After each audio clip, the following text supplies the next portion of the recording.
ಈಗಾಗಲೇ ನೇಮವಾಗಿರ್ಬೋದು ಅಥವಾ ಕೂಡ ಇವ್ರ ಮೇಲೆ ಸಾರ್ವಜನಿಕವಾಗಿ ಆರೋಪ ಮಾಡ್ತಾ ಇದ್ದಾರೆ ಸರ್. ಅವನ ವಿರುದ್ಧ ನೀವೇನಾದ್ರೂ ಕಾನೂನಾತ್ಮಕ ಹೋರಾಟ ಆಗಿರ್ಬೋದು ಸರ್ ಅಥವಾ ಏನಾದ್ರೂ ಈ ರೀತಿಯಾದ ಹೋರಾಟ ಏನಾದ್ರೂ ಮುಂದಾಗ್ತೀರಾ ಅಂತ ಸರ್? ಸರ್ ಈಗ ಏನಾಗ್ತದೆ ಸರ್, ಇವಾಗ ಹೆಂಗೆ ಯಾವ ಥರ ಮಾಡ್ತಾರೆ ಸರ್, ಈ ಸರ್ ಫಸ್ಟ್ ಪಾಲಿಸಿ ಮಕ್ಕಳು ವಿದ್ಯಾರ್ಥಿ ದುರುಪಯೋಗ ತಗೋತಾರೆ. ಶಾಲಾ ಮಕ್ಕಳು ನಾವು ಬೇರೆ ತಪ್ಪದಾರಿಗೆ ಇಳಿಬಾರ ಸರ್. ಮಕ್ಕಳು ವಿದ್ಯಾಭ್ಯಾಸಕ್ಕೆ ಬಂದಿರ್ತಾರೆ ಸರ್. ಇವ್ರು ಏನು ಮಾಡ್ತಾರೆ ಸರ್, ಮಕ್ಕಳಿಗೆಲ್ಲ ಟ್ರೈನಿಂಗ್ ಕೊಡೋ ಸರ್, ಆ ಮಕ್ಕಳಿಗೆಲ್ಲ ಬೀದಿ ಹೋಗ್ತಾರೋ ಸರ್. ಇದು ಮಕ್ಕಳ ಹಕ್ಕುಗಳ ಉಲ್ಲಂಘನೆ ಆಗಿದೆ ಸರ್. ಮಕ್ಕಳ ಹಕ್ಕುಗಳ ಉಲ್ಲಂಘನೆ ಆಗಿದೆ ಸರ್.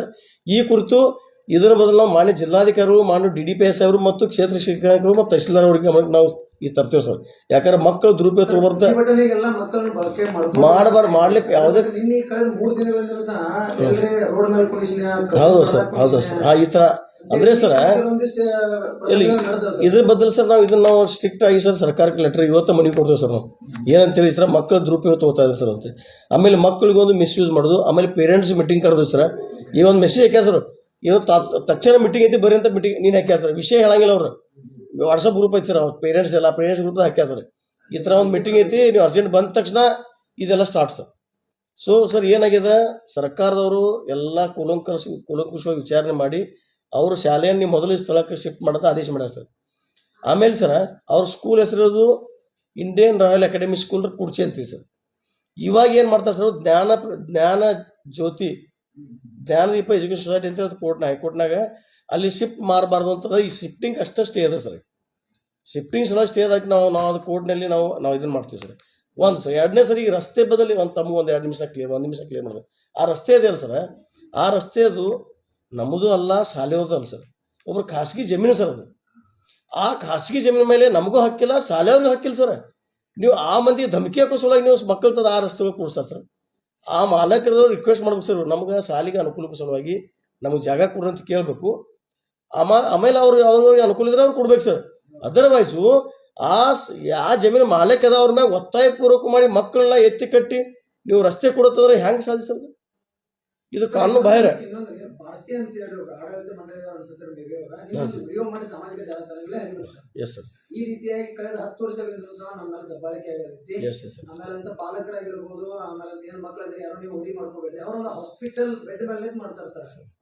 ಸೊ ಅಂತಂದ್ರೆ ಅವ್ರ ಮೇಲೆ ಏನಾದ್ರು ಹಲ್ಲೆ ಆಗಿತ್ತ ಸರ್? ನೋಡ್ರಿ, ಇಲ್ಲಿ ಏನಾಗಿದೆ ಸರ್, ಅಲ್ಲಿ 2 ದಿವಸ ಮುಂಚೆ ಒಂದು ಜಗಳ ಆಗಿದೆ ಸರ್, ಇಲ್ಲಂತಲ್ಲ.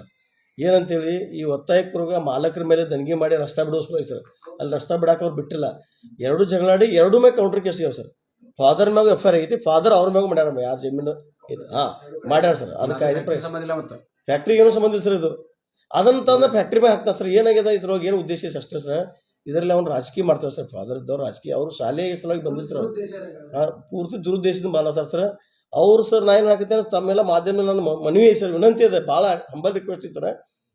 ಫಸ್ಟ್ ಪೈಲಾಗ ಅವ್ರು ಸ್ಕೂಲ್ ನಡ್ಸಾಕೆ ಅಂತ ಅವ್ರು ತೊಗೊಂಡ್ರ ಸರ್ ಅನುಮತಿ, ಆ ಸರ್ಟಿಫಿಕೇಟ್ ತಮ್ಮ ಮುಂದೆ ಡಿಸ್ಕ್ಲೋಸ್ ಮಾಡ್ಬೇಕು ಸರ್. ಅದರಲ್ಲಿ ಕ್ಲಿಯರ್ ಇದೆ ಸರ್, ಪಠಾಣ ಬಿಲ್ಡಿಂಗ್ ಅಂತ ಕ್ಲಿಯರ್ ಇದೆ ಸರ್. ಅದನ್ನ ಎಲ್ಲೂ ಕೊಡ್ತಾ ಇಲ್ಲ ಸರ್ಕಾರಕ್ಕೆ, ಎಲ್ಲೂ ಕೊಡ್ತಾ ಇಲ್ಲ ಸರ್ ಅವರು. ಅದಕ್ಕೆ BO ರಿಪೋರ್ಟ್ ಆಗ್ಯಾರ ಸರ್. ಈ ಶಾಲೆ ಮೊದಲಿಂದ ಪಠಾಣ ಬಿಲ್ಡಿಂಗ್ ಆಗಿತ್ತು ಅಂತ DDP ರಿಪೋರ್ಟ್ ಆಗ್ಯದ. DDP ಸರ್ಕಾರಕ್ಕೆ ಬರ್ತಾರೆ ಸರ್. ಸೊ ಇವಾಗ ಮುನ್ಸಿಪಾಲಿಟಿ ಅವ್ರು ಸಹಿತ ಅವ್ರಿಗೆ ಕ್ಲಿಯರ್ ಮುನ್ಸಿಪಾಲಿಟಿ ಲೆಟರ್ ತಮಗೆಲ್ಲ ಕೊಡ್ತೇನೆ ಸರ್. ನಾವು ಯಾವುದೋ ಅನುಮತಿ ಕೊಟ್ಟಲಿ ಕಟ್ಟಬೇಕಂತೀವಿ ಸರ್. ಇಲ್ಲಿಗಲ್ ಜಾಗ ತೊಗೊಂಡು ಬಫರ್ ಝೋನ್ದಾಗ ಸರ್ ಇಲ್ಲಿಗಲ್ ಬಿಲ್ಡಿಂಗ್ ಕಟ್ಟಿ ಸರ್ ಇಲಾಖೆ ಭಾಗಿ ಆಗ್ಯಾರ ಅಂತ ಅನ್ನಂಗಿಲ್ಲ ಸರ್. ಇಲಾಖೆ ನಜರಿ ತರುದ ಸರ್. ಸಾಲಿಕ್ ಬರೋದು ಸರ್. ಹಾಂ ಸರ್, ಹಾಕ್ತಾರೆ ಸರ್. ಖಾಸಗಿ ಶಾಲೆ ಸರ್ಕಾರಿ ಸಾರಿ ಬೆಲ್ಲದ ತಯಾರಿಕಾ ಘಟಕ ಇದೆ ಸರ್. ಇದು ಎಲ್ಲದರ ಜಟಾಪಟಿ ನಡೀತಾ ಇದೆ ಸರ್. ಸರ್ ಕಾನೂನಾತ್ಮಕವಾಗಿ ಯಾವ ರೀತಿ ಇದೆ ಸರ್? ಸರ್ ತಮಗೆ ಫಸ್ಟ್ ನಾನು ಹೇಳಲಿಕ್ಕೆ ಇಷ್ಟಪಡ್ತೀನಿ ಸರ್. ಈ ಸ್ಕೂಲ 2011ರಲ್ಲಿ ತಮಗೆ ಅಗದಿ ಇಂಪಾರ್ಟೆಂಟ್ ವಿಷಯ, ಇದು ಭಾಳ ಇಂಪಾರ್ಟೆಂಟ್, ತಾವೆಲ್ಲ ಮಾಧ್ಯಮದವ್ರಿಗೆ ಕೇಳ್ಬೇಕು ಸರ್. 2011ರಲ್ಲಿ ಅವರು ಪರ್ಮಿಷನ್ ತೊಗೋಬೇಕಾದ್ರೆ ಏನು ಮಾಡ್ತಾರೆ ಸರ್, ಒಂದು ಪಠಾಣ ಅನ್ನೋಂಥ ಬಿಲ್ಡಿಂಗ್ದಲ್ಲಿ, ಈ ಬಿಲ್ಡಿಂಗ್ದಾಗ ಅದೇ ಬಿಲ್ಡಿಂಗಿಂದ ಆಸ್ತಿ ನಂಬರ್ ಹಾಕಿ ಪರ್ಮಿಷನ್ ತೊಗೊಂಡ ಸರ್ ಸ್ಕೂಲ್ ನಡೆಸಲಿಕ್ಕೆ. ಬಟ್ ಇವತ್ತಿನವರೆಗೂ ಸಹಿತ ಯಾವುದೂ ಮಾಧ್ಯಮದ ಮುಂದಾಯಿತು, ಸರ್ಕಾರಕ್ಕೂ ಸಹಿತ ಪರ್ಮಿಷನ್ ತೊಗೊಂಡು ಲೆಟರ್ ಕೊಡ್ತಾ ಇಲ್ಲ ಸರ್. ಫಸ್ಟ್ ಆಫ್ ಆಲ್ ಇದನ್ನು ಮಾನ್ಯ ಪೊಲ್ಯೂಷನ್ ಬೋರ್ಡ್ ಅಧ್ಯಕ್ಷರಾದಂಥ ನರೇಂದ್ರ ಸ್ವಾಮಿ ಅವ್ರು ಮಾಡಿ ಕೇಳಿದ್ರು, ಹಂಗಾದ್ರೆ ನೋಡಪ್ಪ ನಿಂದು ಫಸ್ಟ್ ಸ್ಕೂಲ್ ನಡ್ಸೋಕೆ ಪರ್ಮಿಷನ್ ಲೆಟರ್ ಕೊಡಂತಂದ್ರೆ ಓಡಿಗೆ ಸರ್ ಇಲ್ಲಿದ್ದಾವೆ ಸರ್. ಇದು ಮೋಸ ಮಾಡ್ತಾರೆ ಸರ್ ಅವರು. ಅವ್ರು ಪರ್ಮಿಷನ್ ತೊಗೊಂಡು ಸಿಟಿಯಲ್ಲಿ ಸರ್ ಕುಡ್ಚಿ ಟೌನ್ದಲ್ಲಿ ತೊಗೊಂಡು ಆಮೇಲೆ ಒಂದು ಎರಡನೇ ಹೇಳ್ತೀನಿ ಸರ್ ಪಾಯಿಂಟ್, ಅವರು ಸ್ಕೂಲಿಗೆ ಲೀಸ್ ಯಾವಾಗ ತೊಗೋತಾರೆ ಸರ್ 2015-16 ಲೀಸ್ ತೊಗೋತಾರೆ ಸ್ಕೂಲಿಗೆ ಸರ್. ಲೀಸ್ ತೊಗೊಂಡ್ರೆ ಮುಗಿಯಂಗಿಲ್ಲ ಸರ್, ಲ್ಯಾಂಡ್ ಕನ್ವರ್ಸೇಷನ್ ಆಗ್ಬೇಕು ಸರ್. ಆಮೇಲೆ ನಾನು ಮಾಹಿತಿ ಹಾಕಿದಲ್ಲಿ ಅರ್ಜಿ ಕೊಟ್ಟು ಮುನ್ಸಿಪಾಲ್ಟಿಗೆ ಮತ್ತು ಗ್ರಾಮೀಣ ಪಂಚಾಯತಿ ಕುರ್ಚಿ ಅರ್ಜಿ ಕೊಟ್ಟೇನೆ ಸರ್. ಇವ್ರು ಬಿಲ್ಡಿಂಗ್ ಪರ್ಮಿಷನ್ ತೊಗೊಂಡ್ರೆ 2 ಮಂದಿ ಕ್ಲಿಯರ್ ಲೆಟರ್ ಕೊಟ್ಟಾರ ಸರ್. ಈ ಶಾಲೆಗೆ ಬಿಲ್ಡಿಂಗ್ ಪರ್ಮಿಷನ್ ನಾವು ಎರಡು ಕಚೇರಿನ ತೊಗೊಂಡಿಲ್ಲ sir. Without permission sir building ಅವ್ರು ಕಟ್ಟ್ಯಾರ ಸರ್. ಇದು ವಿತ್ ರೆಕಾರ್ಡ್ ಕೊಡ್ತೀನಿ ಸರ್, ತಮಗೆ ಎಲ್ಲ ರೆಕಾರ್ಡ್ ಕೊಡ್ತೀನಿ. ಒಂದು ಎರಡನೇ ಸರ್, ಅಲ್ಲಿ ಫಸ್ಟ್ ಆಫ್ ಆಲ್ ಸರ್ ಅವರು ಮಾಜಿ MLA ಹೆಸರು ತಗೋತಾರೆ ಸರ್. ಮಾಜಿ MLA ಅವರಿಗೆ SP ಘಾಟಗಿ ಸಾಹೇಬರಿಗೆ ಈ ಫ್ಯಾಕ್ಟ್ರಿಗೂ ಮತ್ತು ಅವ್ರಿಗೆ ಏನೂ ಸಂಬಂಧ ಇಲ್ಲ ಸರ್, ಏನೂ ಇಲ್ಲ ಸರ್. ಆ ಫ್ಯಾಕ್ಟ್ರಿ ಇವಾಗ ನಡೆಸ್ತಾ ಇರೋದು ಡಾಕ್ಟರ್ N.A. ಮಗದೂಮ್ ಸರ್ ಮತ್ತು ಕುಲೂರಿ ಅವ್ರ ಪಾರ್ಟ್ನರ್ಶಿಪ್ದಲ್ಲಿ ಇವರಿಗೆ ಲೀಸ್ ಅವ್ರು ಬರ್ಕೊಟ್ರೆ ಘಾಟಗಿ ಅವರು, ಅವ್ರಿಗೆ ಏನೇನು ಸಂಬಂಧ ಇಲ್ಲ ಸರ್. ಲೋಕಲ್ ಪಾಲಿಟಿಷಿಯನ್ಸು ಅವ್ರಿಗೆ ಈ ಥರ ಯಾವ ಥರ ಹೇಳ್ತಾರೆ ಆ ಥರ ಇವರು ಫಾದರ್ ಮಾಡಕತ್ತಾರೆ ಸರ್. ಆಮೇಲೆ ಸರ ಇವಾಗ ಸರ್ ಅವರು DC ಅವ್ರು ಏನು ಮಾಡ್ಯಾರ, ಅವ್ರಿಗೆ ನೀವು as per government order sir, ನಿನ್ನ ಮೊದಲು ಸ್ಕೂಲ್ ಎಲ್ಲಿತ್ತಲ್ಲ ಅವ್ರಿಗೆ ಸರ್ಕಾರ BO ರಿಪೋರ್ಟ್ ಹಾಕ್ಯಾರ ಸರ್. ಏನಂತೇಳಿ, ಈ ಶಾಲೆ ಮೊದಲು ಸಿಟಿ ಒಳಗಿತ್ತು, ಸ್ಪಾಟ್ ಇನ್ಸ್ಪೆಕ್ಷನ್ ಮಾಡ್ಯಾರ ಸರ್. BO ಊರಿಗೆ ಬಂದು ಕುಡಿಸಿ ತೊಗೊಳಕ್ಕೆ ಬಂದು ಸ್ಪಾಟ್ ಇನ್ಸ್ಪೆಕ್ಷನ್ ಮಾಡಿ ಈ ಶಾಲೆ ಇಲ್ಲಿ ಇರಲಿಲ್ಲ, ಅದಕ್ಕೆ ನಿನ್ನ ಮೊದಲಿತ್ತು ಆ ಲೊಕೇಶನ್ ಇಂತಲ್ಲಿತ್ತು ರಿಪೋರ್ಟ್ ಹಾಕಿದ್ರು. ಆ ರಿಪೋರ್ಟ್ ಮೇಲೆ BO ಅವರು ಸರ್ಕಾರಕ್ಕೆ ಬರ್ತಾರೆ ಸರ್. ಸರ್ಕಾರದವರೆಲ್ಲ ಆಮೇಲೆ ಕುರ್ಚಿ ಪಟ್ಟಣ ಮುನ್ಸಿಪಾಲ್ಟಿ ಪುರಸಭೆಯವ್ರು ಏನು ಮಾಡ್ಯಾರ ಸರ್, ಅಲ್ಲಿ ನಮ್ಮ ಸ್ಲ್ಯಾಟರ್ ಹೌಸ್ ಅದ, ಗಾರ್ಬೇಜ್ ಏರಿಯಾ ಅದ, ಇಂಡಸ್ಟ್ರಿ ಏರಿಯಾ ಅಂತ ನಾವು ಡಿಕ್ಲೇರ್ ಮಾಡಿದ್ದೀವಿ. ಸೊ ಹಿಂಗಿರೋದ್ರಿಂದ ಈ ಶಾಲೆಯವರು ಅನಧಿಕೃತವಾಗಿ ಅಲ್ಲಿ ಬಂದರು, ಅದಕ್ಕೆ ಅವ್ರನ್ನ ಅಲ್ಲಿಂದ ತೆರವುಗೊಳಿಸ್ಬೇಕು ಅಂತ ಸರ್ಕಾರಕ್ಕೆ ಲೆಟರ್ ಕೊಟ್ಟಾರೆ ಸರ್. ಶಿಕ್ಷಣ ಇಲಾಖೆ ಇರೋದು ನಿರ್ಲಕ್ಷ್ಯ ಸರ್. ಇಲ್ಲಿ ಶಿಕ್ಷಣ ನಿರ್ಲಕ್ಷ್ಯ ಒಂದಾಯ್ತು ಸರ್. ಆಮೇಲೆ ಎಲ್ಲ ಸಾಮಾನ್ಯ ವ್ಯಕ್ತಿಗಳು ಗೊತ್ತಾಯ್ತು ಸರ್, ತಮಗೂ ನಮಗೂ ಎಲ್ಲ ಗೊತ್ತಾಯ್ತು ಸರ್. ಒಂದೇ ಎಕ್ಸಾಂಪಲ್, ನಿನ್ನ ಶಾಲೆ 10 ವರ್ಷದಿಂದ ಚಾಲೂ ಆಗಿತ್ತು ಹೇಳ್ತಾನೆ ಸರ್. ಹೌದು ಸರ್, ನೀ ಸಾಲಿಸೋ ಜಮೀನು 2015 ತಗೋತಾರೆ ಸರ್. ಇವರು ಲ್ಯಾಂಡ್ 2016 ಸ್ಕೂಲ್ ಹೋಗಿ ಲೀಸ್ ಮಾಡ್ಕೋತಾರೆ ಸರ್. ಲೀಸ್ ಮಾಡಿದ ನಂತರ ಅವರು ಬಿಲ್ಡಿಂಗ್ ಕಟ್ಟಿವು 2017 ಪರ್ಮಿಷನ್ ಹಾಕ್ತಾರೆ ಸರ್ ಎಲ್ಲಿ ಪಂಚಾಯತಿಗೆ. ಹಂಗಾರೆ ನೀವು 2017 ಮುಂಚೆ ಬಿಲ್ಡಿಂಗ್ ಎಲ್ಲ ಹಾಕ್ತೀರಿ ಸರ್. ಪರ್ಮಿಷನ್ 2017 ನೀವು ಅರ್ಜಿ ಕೊಡ್ತಾರೆ ಸರ್ ಪಂಚಾಯತಿಗೆ, ನಾವು ಪರ್ಮಿಷನ್ ಕೊಡ್ತೀವಿ. ಅವಾಗ ಪಂಚಾಯತಿ ಅವ್ರು ಪರ್ಮಿಷನ್ ಕೊಡಂಗಿಲ್ಲ ಸರ್. ಅವ್ರು ಕೊಡದೇ ಇದ್ರು ಸಹಿತ ಅವ್ನು ಬಿಲ್ಡಿಂಗ್ ವಿದೌಟ್ ಪರ್ಮಿಷನ್ ಕಟ್ಟಾರ ಸರ್. ಇವು ಯಾವ ಡಾಕ್ಯುಮೆಂಟ್ ತಮಗೆ ಕೊಡಂಗಿಲ್ಲ ಸರ್. ಅವ್ನು ಬರೇ ಮಕ್ಕಳನ್ನ ತಗೋದು ಆಟ ಆಡೋದು ಮಾಡಕತ್ತಾನ ಸರ್. ಇದು ಮಕ್ಕಳ ಜೊತೆ ಆಟ ಮಾಡತ್ತ, ನಾಳೆ ಏನಾರ ಮಕ್ಕಳಿಗೆ ಅನಾಹುತ ಆದ್ರೆ ಅದಕ್ಕೆಲ್ಲ ನೇರವಾಗಿ ಆ ಶಾಲೆಯವರು ಮತ್ತು ಶಾಲೆಯ ಅಧ್ಯಕ್ಷರು ಮತ್ತು ಅಲ್ಲಿ ಪ್ರಾಂಶುಪಾಲರು ಹೊಣೆಗಾರ ಮಾಡಬೇಕು. ಮತ್ತು ಈಗ ಏನೇ ಸರ್, ಈ ಕುರಿತು ಮಕ್ಕಳು ತೊಗೊಂಡು ನಾವು ಆಟ ಮಾಡೋದಂತ ಸರ್, ಇದು ಕಾಯ್ದೆ ಬಾಹಿರ ಸರ್ ಕಂಟಿನ್ಯೂ. ಇದನ್ನು ನಾವು ಮಕ್ಕಳ ಆಯೋಗಕ್ಕೆ ನಾವು ಅದನ್ನು ಲೆಟರ್, ಮಕ್ಕಳ ಆಯೋಗ ಜಿಲ್ಲಾಧಿಕಾರಿಗಳು ಮತ್ತು DDP ಅವ್ರು ಮತ್ತು BO ಅವ್ರಿಗೆ ತಹಸೀಲ್ದಾರ್ ಅವ್ರಿಗೆ ಇವತ್ತೇ ನಾವು ಒಂದು ಮನವಿ ಕೊಡಕತ್ತೀವಿ ಸರ್. ಆ ಶಾಲೆ ಮಕ್ಕಳ ಮ್ಯಾಗೆ ದುರುಪಯೋಗ ತಗೋತಾರೋ ಅವ್ರ ಮ್ಯಾಗೆ ಆ್ಯಕ್ಷನ್ ಮಾಡಂತೀವಿ. ಎಸ್ ಸರ್, ಹೌದು ಕೊಡ್ತೀವಿ ಸರ್. ಮಾಧ್ಯಮಗಳು ನಾವು ಇವತ್ತು ಏನು ಮಾತಾಡಿವಲ್ಲ ಸರ್, ಈಗ ಅದಕ್ಕೆ ಸಂಬಂಧಪಟ್ಟ ಎಲ್ಲ ವಿತ್ ಡಾಕ್ಯುಮೆಂಟ್ ನಾನು ಮಾತಾಡಿದ್ದೀನಿ ಸರ್. ಎಲ್ಲ ಡಾಕ್ಯುಮೆಂಟ್ ತಮಗೆ ಕೊಡ್ತೀನಿ ಸರ್. ಅದೇ ಪ್ರಕಾರ ಸರ್, ಫಸ್ಟ್ ತಾವು ಅವ್ರ ಹತ್ರ ಕೇಳಬೇಕಾದ ಮಾಧ್ಯಮದವ್ರೆಲ್ಲ ಕೊಡಿ ಸರ್. ಸರ್ ನಿಮ್ಮ ಪರ್ಮಿಷನ್ ಇತ್ತಲ್ಲ ಫಸ್ಟ್ 2011 ಅದನ್ನ ಆದೇಶ ಅದ್ರ ಕಾಪಿ ಕೊಡೋದು ತಾವು ದಯಮಾಡಿ ಕೇಳಬೇಕಂತ ಮನವಿ ಮಾಡ್ತೀನಿ ಸರ್. Yes sir. ಒಂದು ಖಾಸಗಿ ಶಾಲೆ ಇದೆ ಸರ್. ಆ ಶಾಲೆ ಕಳೆದ 10 ವರ್ಷಗಳಿಂದ ಸಹ ಇದೇನು ಬೆಲ್ಲದ ಏನೊಂದು ಸಕ್ಕರೆ ಕಾರ್ಖಾನೆ ಇದೆ ಸರ್, ಬೆಲ್ಲದ ಪುಡಿ ಅಂತ ತಯಾರು ಮಾಡ್ತೀವಲ್ಲ, ಇದರಿಂದ ನಮ್ಗೆ ದಬ್ಬಾಳಿಕೆ ಆಗ್ತಾ ಇದೆ. ಅಷ್ಟೇ ಅಲ್ಲದೆ ನಮ್ಮ ಹುಡುಗರ ವಿದ್ಯಾರ್ಥಿಗಳ ಮೇಲೆ ಅವ್ರಿಗೆ ಅನ್ನೋದು ಆರೋಗ್ಯವಾಗಿ ಸಹ ಪರಿಣಾಮ ಬೀರೋದೈತಿ. ಮತ್ತೆ ಈ ಒಂದು ಫ್ಯಾಕ್ಟ್ರಿ ಬಂದ್ ಮಾಡ್ಬೇಕಂತ ಹೇಳ್ತಾರೆ ಸರ್ ಅವರು. ಹೌದಾ? ಈಗ ನಿಮ್ಗೊಂದು ಮಾತು ಹೇಳೋಕ್ಕೆ ಇಷ್ಟಪಡ್ತೀನಿ. ಅಲ್ಲೇ ನೀವು ಮಾಧ್ಯಮದವರು ಸಹ ಜವಾಬ್ದಾರಿಯುತವಂಥ ಸ್ಥಾನದಲ್ಲಿದ್ದಾಗ ನೀವು ವಿಚಾರ ಮಾಡುವಂಥ ವಿಷಯ ನಿಮ್ಗೆ ಹೇಳಲಿಕ್ಕೆ ಇಷ್ಟಪಡ್ತೀನಿ. ಕಾನೂನುಯುತವಾಗಿ ಒಂದು ಏನಿತ್ತು ಅಂತಂದರೆ, ಒಂದು ಫ್ಯಾಕ್ಟ್ರಿ ಒಂದು ಇದ್ದಾಗ ಅಲ್ಲಿ ಪಕ್ಕದಲ್ಲಿ ಸ್ಕೂಲ್ ಬರಬೇಕೋ ಬರಬಾರ್ದು ಅನ್ನೋದು ಒಂದು ವಿಷಯ. ಇದರಲ್ಲಿ ಬಹಳ ಜನರ ತಪ್ಪಿದೆ. ಯಾಕೆ ಹೇಳ್ತೇನೆ ಕೇಳಿ. ಪರಿಶೀಲನೆ ಮಾಡಿದ್ದೇವೆ ಸರ್. ನಾನೀಗ 1 ವರ್ಷದಿಂದ ಒಂದು ಸ್ಟೋರಿ ಮಾಡಿದ್ದೇನೆ, ಈ ರೀತಿಯಾಗಿ ಇಲ್ಲಿ ಒಂದು ಸಮಸ್ಯೆ ಆಗ್ತಾ ಇದೆ ಅಂತೇಳಿ ಬಿತ್ತಿರಿಗೆ ಒಂದನ್ನು ಸ್ಟೋರಿ ಮಾಡಿದ್ದೇನೆ. ಆ ಸಂದರ್ಭದಲ್ಲಿ ಅವ್ರು ಕೆಲವೊಂದಿಷ್ಟು ಡಾಕ್ಯುಮೆಂಟ್ಸ್ ಗಳನ್ನ ನನಗೆ ಕೊಟ್ಟಿದ್ರು. ಅದರ ಪ್ರಕಾರ ನೋಡಿದ್ರೆ ಅವ್ರೇನ್ ಹೇಳ್ತಾರಪ್ಪ ಅಂತಂದ್ರೆ, ಮೊದಲು ಒಂದು ಶಾಲೆ ಕಟ್ಟಡ ಆಗ್ಯದ, ಅದಾದ್ಮೇಲೆ ಇವ್ರು ಬೆಲ್ಲದ ಫ್ಯಾಕ್ಟ್ರಿನ ಮಾಡ್ಕೊಂಡ್ ಬಂದಾರ ಅಂತ ಹೇಳ್ತಾರೆ ಸರ್. ಓಕೆ, ಈಗ ಸರ್ ಒಂದು ನಿಮಿಷ ತಪ್ಪು ನಾನು ತಪ್ಪನ್ನಂಗಿಲ್ಲ, ಅವ್ರ ತಪ್ಪನ್ನ ನಾನು ಅನ್ನಂಗಿಲ್ಲ. ಫ್ಯಾಕ್ಟ್ ಹೇಳ್ತೇನೆ ನಿಮಗೆ. 2011 SB ಘಾಟಿಗೆ ಅವರು ಆ ಜಾಗವನ್ನು ಕನ್ವರ್ಷನ್ ಮಾಡ್ಕೊಂಡಿರ್ತಾರೆ. ಅದಕ್ಕೆ ಇಂಡಸ್ಟ್ರಿಯಲ್ ಕನ್ವರ್ಷನ್, ಇಂಡಸ್ಟ್ರಿಯಲ್ ಏನೇ ಮಾಡ್ಕೊಳ್ತಾರೆ. ಆ ಭಾಗ ಇಂಡಸ್ಟ್ರಿಯಲ್ ಏನೇ ಮಾಡ್ಕೊಂಡಿರ್ತಾರೆ. ಅದಕ್ಕೆ ಅರ್ಧ ಪೋರ್ಷನ್ನು ಬೆಲ್ಲದ ಕಾರ್ಖಾನೆಗೆ, ಉಳಿದ ಅರ್ಧ ಪೋರ್ಷನ್ನು ಈ ಮನುಕಿ ಫ್ಯಾಕ್ಟ್ರಿ ಸಲುವಾಗಿ ಮಾಡ್ಕೊಂಡಿರ್ತಾರೆ. 2012 ಸ್ಮಾಲ್ ಸ್ಕೇಲ್ನಲ್ಲಿ ಅಲ್ಲಿ ಬೆಲ್ಲದ ಫ್ಯಾಕ್ಟ್ರಿ ಸ್ಟಾರ್ಟ್ ಮಾಡ್ತಾರೆ. ಸ್ಮಾಲ್ ಸ್ಕೇಲ್ ಇರ್ತದೆ. ಅದು ಸ್ಮಾಲ್ ಸ್ಕೇಲ್ ಇದ್ದಾಗ ಅಲ್ಲಿ ಏನು ಪೊಲ್ಯೂಷನ್ ಕಂಟ್ರೋಲ್ ಬೋರ್ಡ್ದು ಅವ್ರದ್ದು ಪರ್ಮಿಷನ್ ಬೇಕಾಗಿರೋಂಗಿಲ್ಲ.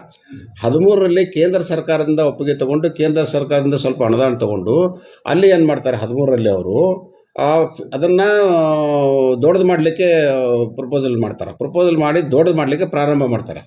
ಪ್ರಾರಂಭ ಮಾಡಿ ಅದನ್ನು ಕೇಂದ್ರ ಸರ್ಕಾರದಿಂದ ಎಲ್ಲ ಡಾಕ್ಯುಮೆಂಟೇಷನ್ ಎಲ್ಲ ಮುಗಿದ ಮೇಲೆ 16ರಲ್ಲಿ ಏನು ಮಾಡ್ತಾರೆ, ಪೊಲ್ಯೂಷನ್ ಕಂಟ್ರೋಲ್ ಬೋರ್ಡ್ಗೆ ಅಪ್ಲಿಕೇಶನ್ ಹಾಕಿ 2017ರಲ್ಲಿ ನೀವು CFE ಕೊಡ್ತಾರೆ ಪೊಲ್ಯೂಷನ್ ಬೋರ್ಡ್ದವರು. CFE ಅಂತಂದ್ರೆ ಏನು, ಸರ್ಟಿಫಿಕೇಟ್ ಫಾರ್ ಇದು ಎಸ್ಟಾಬ್ಲಿಷ್ಮೆಂಟ್ ಅಂತ.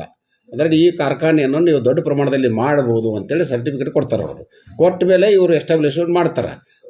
ಆದರೆ 2019ರಲ್ಲಿ ಕೋವಿಡ್ ಬಂದ ಮೇಲೆ ಸ್ವಲ್ಪ ಪೆಂಡಿಂಗ್ ಉಳಿತದೆ. 22ರಲ್ಲಿ ಮತ್ತೆ CFE ಕಂಟಿನ್ಯೂ ಮಾಡ್ತಾರೆ. ಆವಾಗ ಅದನ್ನು ಪೂರ್ಣ ಪ್ರಮಾಣದಲ್ಲಿ ಬೆಳೆಸ್ತಾರೆ. ಇದರ ಅರ್ಥ ಏನು, 2011ರಲ್ಲಿ NA ಮಾಡಿಕೊಂಡು 12ರಿಂದನೇ ಇಂಡಸ್ಟ್ರಿಯಲ್ ಆ್ಯಕ್ಟಿವಿಟಿ ಪ್ರಾರಂಭ ಆದವೇಲೋ. ಇಂಡಸ್ಟ್ರಿಯಲ್ ಆ್ಯಕ್ಟಿವಿಟಿ ಯಾವಾಗ ಪ್ರಾರಂಭ ಆಗಿರ್ತದೆ ಆ ಟೈಮ್ನಲ್ಲಿ ಅದರ ಪಕ್ಕದಲ್ಲಿ ಇರ್ತಕ್ಕಂಥ ಜಮೀನಲ್ಲಿ ಏನೂ ಇರಲಿಲ್ಲ, ಕೇವಲ ಕಬ್ಬು ಇರ್ತದೆ. ಈಗ ನೀವು ಗೂಗಲ್ನಲ್ಲಿ ಹೋಗಿ ನೋಡ್ಬೋದು ಇವತ್ತು. ಯಾಕಂದರೆ ಇವತ್ತಿನ ಯುಗದಲ್ಲಿ ಆರ್ಟಿಫಿಷಿಯಲ್ ಇಂಟೆಲಿಜೆನ್ಸ್ ಯುಗದಲ್ಲಿ ನೀವು 10 ವರ್ಷ ಹಿಂದೆ ಏನಿತ್ತು, 20 ವರ್ಷ ಹಿಂದೆ ಇಲ್ಲಿ ಏನಿತ್ತು ಅನ್ನೋದು ಎಲ್ಲ ನಿಮಗೆ ಸಿಗ್ತದೆ ಇವತ್ತು. ಅದರಲ್ಲಿ ಹೋಗಿ ನೋಡ್ಬೋದು ಇವತ್ತು. ಆಮೇಲೆ 2015ರಲ್ಲಿ ಒಬ್ಬರು ಲೇಡಿ ಹೆಸರು ಮೇಲೆ, ಪಾಟೀಲ್ ಅಂತ ಯಾರೋ ಹೆಣ್ಮಗಳ ಹೆಸರು ಮೇಲೆ ಅಲ್ಲಿ ಪಕ್ಕದಲ್ಲಿ 2 ಎಕರೆ ಜಮೀನು ತೊಗೊಳ್ತಾರೆ. ಅವರು ಹೆಣ್ಮಗಳು ತೊಗೊಳ್ತಾರೆ. ತೊಗೊಂಡು ಅದನ್ನ NA ಮಾಡ್ಕೊಳ್ತಾರೆ. 16ರಲ್ಲಿ ಒಂದು ಶಿಕ್ಷಣ ಸಂಸ್ಥೆಗೆ ಅದನ್ನು ಲೀಸ್ ಕೊಡ್ತಾರೆ. ಅಂದರೆ ಇದು ಫಸ್ಟ್ ಫ್ಯಾಕ್ಟ್ರಿ ಆಯಿತು 16ರಲ್ಲೋ 11ರಲ್ಲೋ ಅಥವಾ 16ರಲ್ಲಿ ಸ್ಕೂಲ್ದು ಹೆಸರು ಬಂತು, ಜಮೀನು ಬಂತು. ಸ್ಕೂಲ್ ಜಮೀನು ಬಂದದ್ದು 16.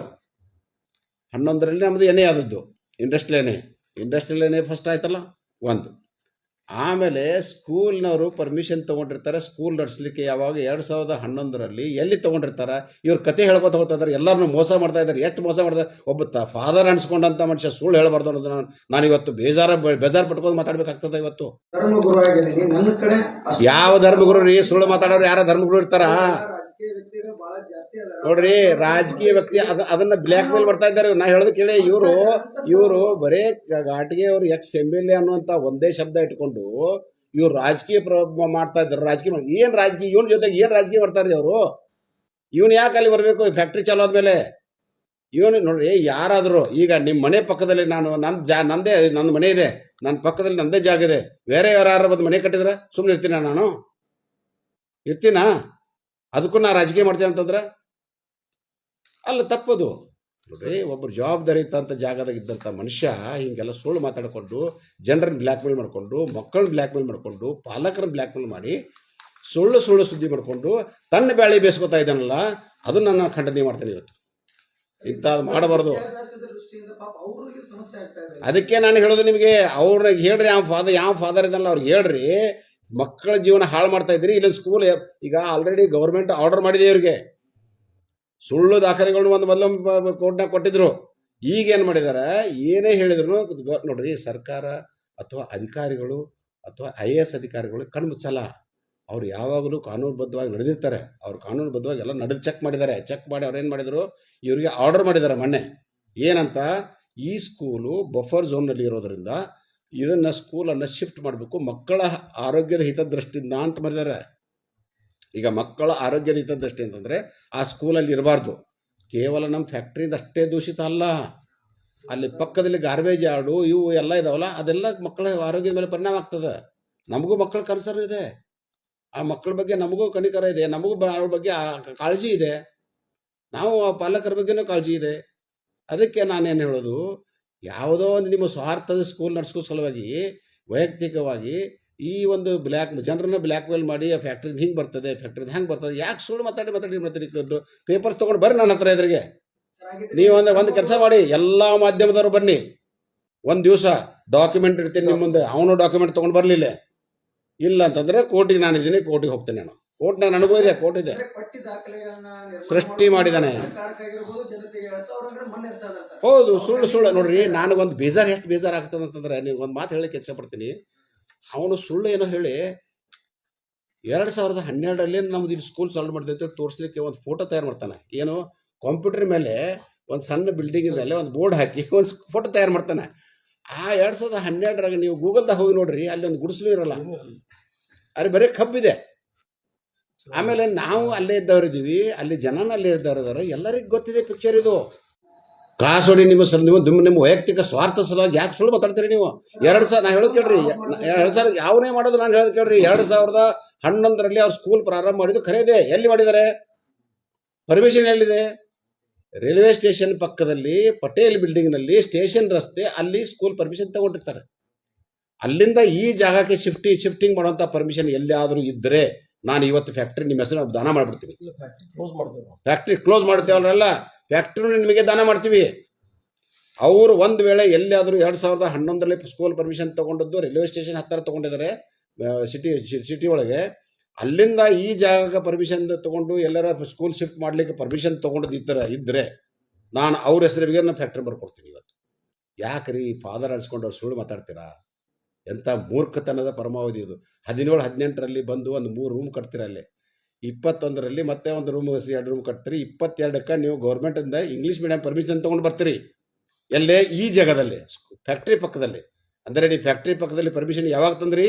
2022ರಲ್ಲಿ. ಯಾವ ಅಧಿಕಾರಿ ಕೊಟ್ಟಿದ್ದಾನಲ್ಲ ಅವನದು ಸಹ ಇವತ್ತು ತಪ್ಪು.